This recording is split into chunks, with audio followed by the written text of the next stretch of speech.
Victoria's roadmap out of lockdown will have a massive impact on small business owners looking for economic relief.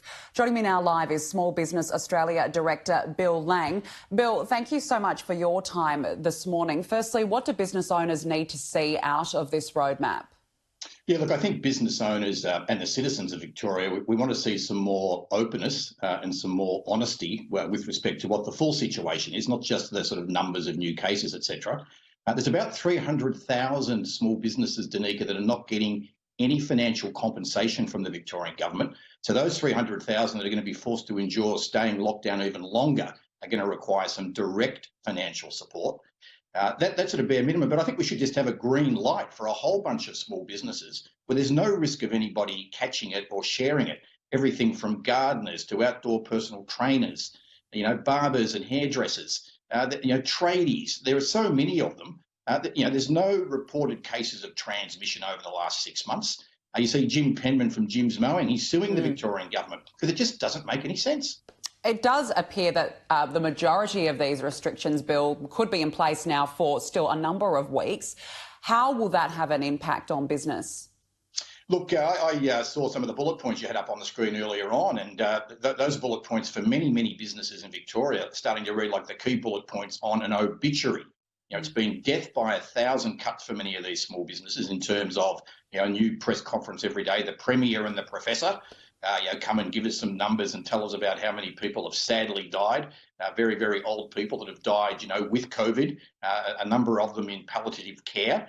And then we look at the transmissions and we see that 30-odd% of the transmissions at the moment are happening in public health settings, managed and operated by the Government of Victoria. So we've got real concerns around extending this stuff when we've seen big issues around the actual competence of implementation. I think Jim Milton was just saying that Victoria has the worst tracking and tracing capability in the country.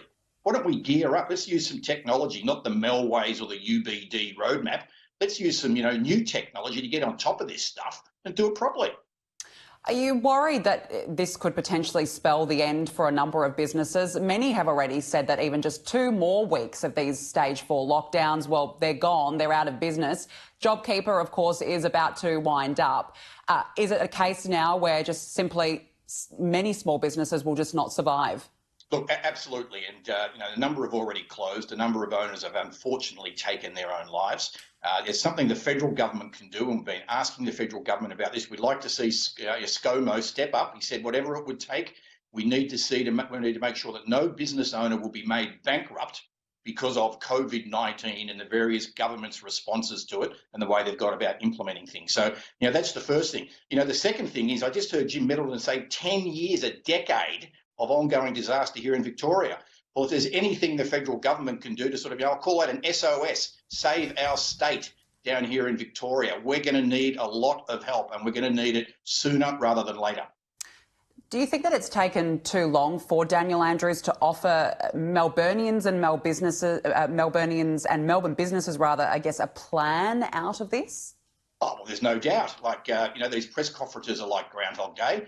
There was something leaked during the week, sort of the old game of politics and the way it's worked for them in the past.